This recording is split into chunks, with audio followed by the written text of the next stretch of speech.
हर हर महादेव साथियों, आप सभी का मेरे चैनल लव यू जिंदगी में तहे दिल से स्वागत है। आप सुन रहे हैं अर्चना वर्मा की लिखी हुई कहानी वफा। अब हम करेंगे का 46वां भाग।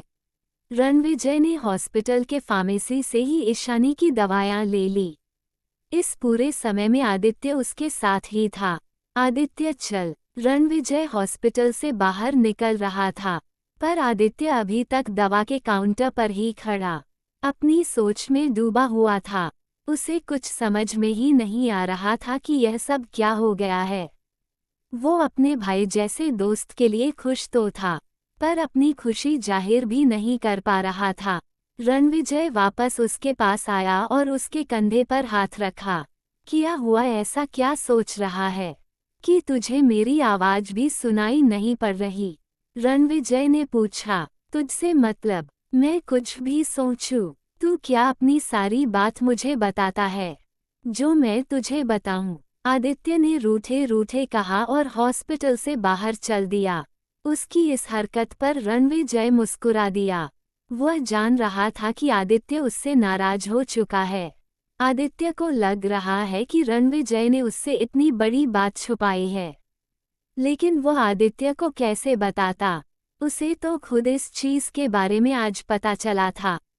कोई भी हसीना जब रूठ जाती है तो और भी हसीन हो जाती है। रणविजय ने पीछे से जुमला उछाला। अरे जा जा, ये सारे गाने अब अपनी ईशानी पर ट्राई करना।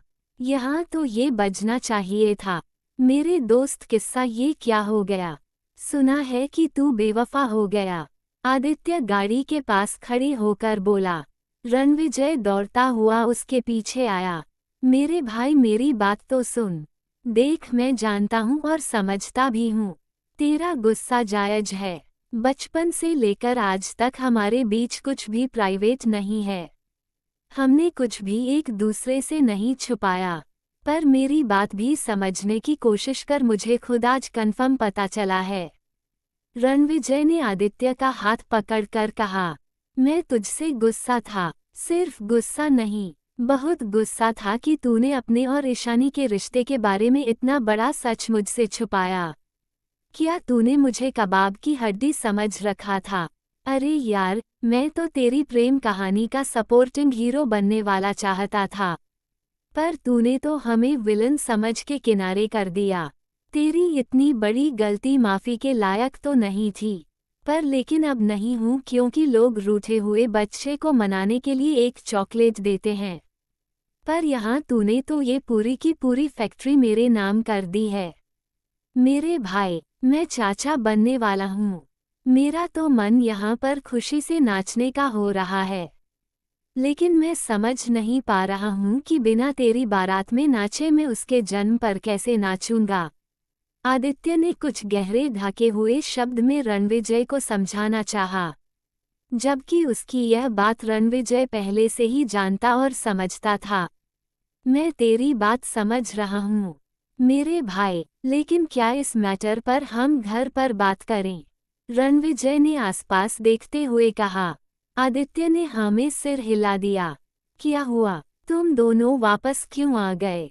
रणविजय को गाड़ी स्टार्ट करते हुए देखकर नव्या ने पूछा। उद्धरण चिन्ह। यहाँ पर कोई नहीं है, आदित्य ने कहा। कोई नहीं है का क्या मतलब? मैंने कंफर्म पता किया था। उस लेडी ने मुझे इसी हॉस्पिटल का पता दिया था। सच सच बताना, कहीं ईशानी के परिवार वालों ने तुम दोनों को पहचानने से इनकार तो नहीं कर दिया? नव्या ने दोनों के उड़े हुए चेहरे को देखते हुए पूछा।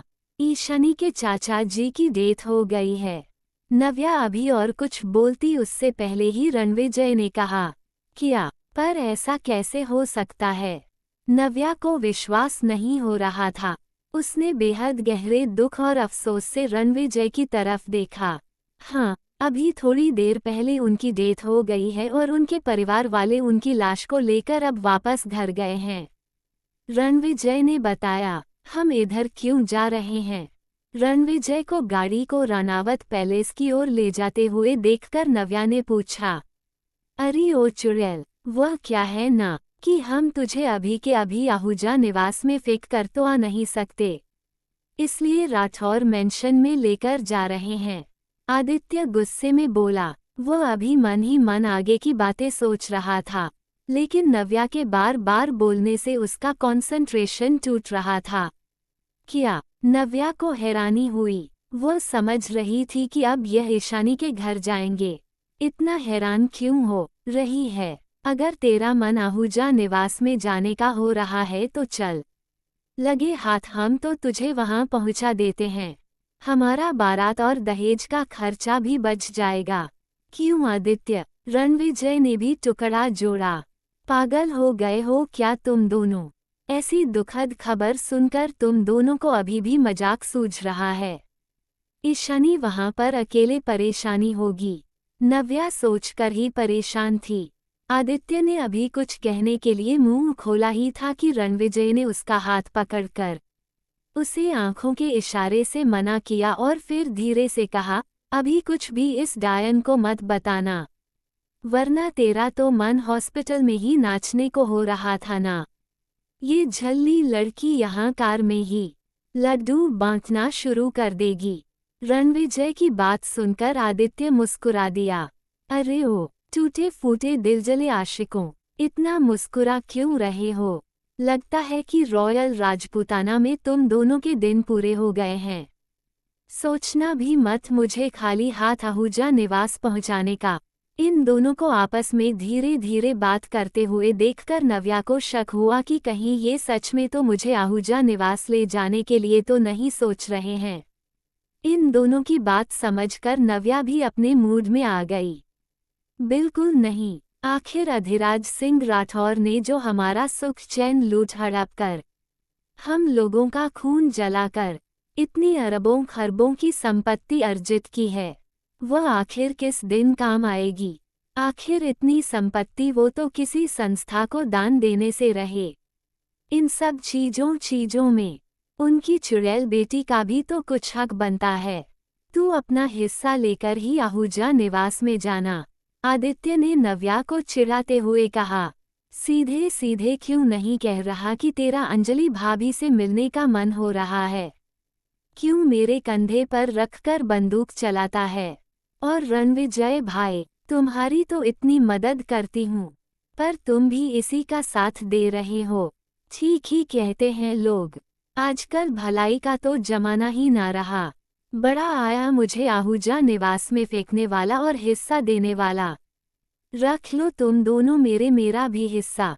नव्या रूठते हुए बोली। ना ना बाबा ना, हम भला चुड़ैल से उसका हिस्सा कैसे ले सकते हैं?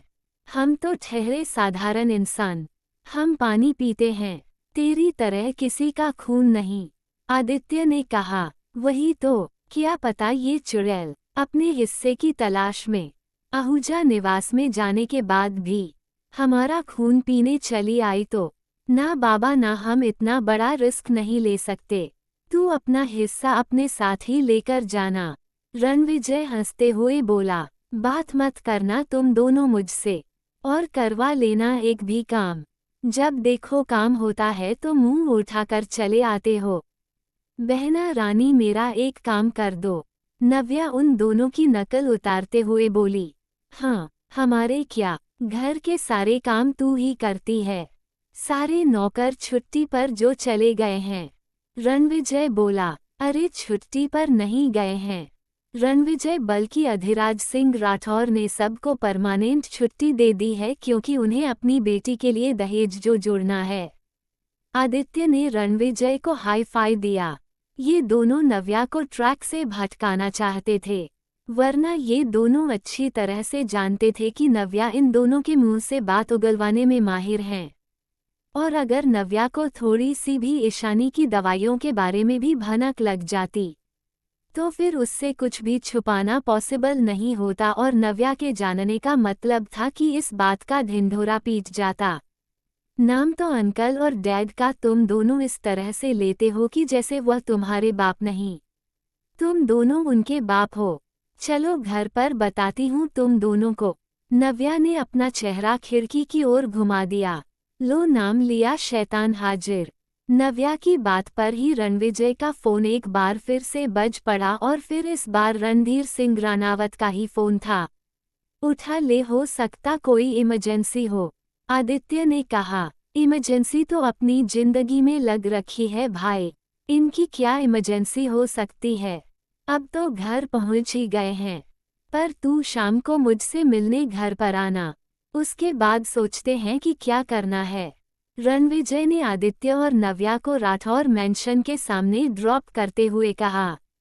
आदित्य ने हाँ में सर हिला दिया, पर मुझसे कोई मदद की उम्मीद भी मत करना, मैं इस बार तुम्हारी कोई मदद नहीं करने वाली। नव्या ने हाथ खड़े कर दिए। उसकी बातों से साफ साफ पता चल रहा था कि वह इन दोनों से काफी गुस्सा है। उसकी बात पर रणविजय मुस्कुरा दिया, तो फिर सोच लेना, तेरे ट्यूबलाइट का फ्यूज मेरे ही हाथ में है, कहीं अगर उड़ गया तो फिर मुझे भी दोष मत देना। रणविजय ने भी नव्या की बात का जवाब उसी के लहजे में दिया। रणविजय ने गाड़ी रानावत पैलेस की ओर ले ली। रणविजय की गाड़ी को देखते ही गार्ड ने पहले ही बड़ा सा गेट खोल दिया था। रणविजय ने अपनी गाड़ी पार्किंग में लगाई, तभी उसकी नज़र पार्किंग में लगे और गाड़ियों पर पड़ी। कौन आया हो सकता है घर पर, रणविजय ने सोचा। तभी उसकी नज़र अपने हाथ में लिए हुए ईशानी की दवाइयों के पैकेट पर पड़ी। कुछ सोचकर रणविजय ने इन दवाइयों को फिर से गाड़ी के अंदर रखकर लॉक कर दिया और खुद घर के अंदर चला गया। अंदर बड़े से हॉल में मिस्टर रणधीर सिंह रानावत, उनकी पत्नी साधना जी और मिस अवस्थी अपनी बीवी और बेटी के साथ बैठे थे। लीजिए आ गया रणविजय, कहाँ देर लगा दी इतना बेटा। रणविजय को देखते ही साधना जी अपनी जगह से उठकर खड़ी हुई और मुस्कुराते हुए बोली, जबकि रणविजय अपने आसपास देख रहा था। पूरा हॉल फल, मिठाई, गहने, कपड़ों से भरा हुआ था। ये सब क्या है मॉम, रणविजय ने अपनी माँ से पूछा। आज तुम्हारी सगाई है बरखुरदार, जवाब रणधीर सिंह रानावत की तरफ से आया। क्या, रणविजय को हैरत का झटका लगा। हाँ, घबराओ मत, ये सगाई नव्या से नहीं हो रही। तुम हमें नहीं बताओगे तो हमें पता नहीं चलेगा कि नव्या तुम्हारे लिए बहन के जैसी है। नव्या हमारे लिए भी हमारी बेटी ही है, इसलिए हम चाहते थे कि वो हमेशा के लिए रानावत पैलेस में आ जाए। लेकिन जब तुम ये नहीं चाहते तो कोई बात नहीं, मिस्टर अवस्थी और उनकी फैमिली है, ये इनकी बेटी मानसी है, तुम दोनों एक दूसरे से मिल लो, समझ लो, तो फिर हम एंगेजमेंट की डेट फाइनल कर लेते हैं। रणधीर सिंह ने कहा, पर अभी तो हमारी फाइनल एग्जाम चल रहे हैं, आपको इतनी भी क्या जल्दी है। रणविजय ने एक कोशिश की, जल्दी तुम्हें नहीं हमें है, इसलिए इस बात को तुम जितनी जल्दी समझ जाओ तो तुम्हारे लिए बेहतर होगा। और हाँ, इस बार पावर हाउस का फ्यूज नहीं उड़ सकता, ऐसी कोई कोशिश भी मत करना, वरना बहुत कुछ उड़ जाएगा।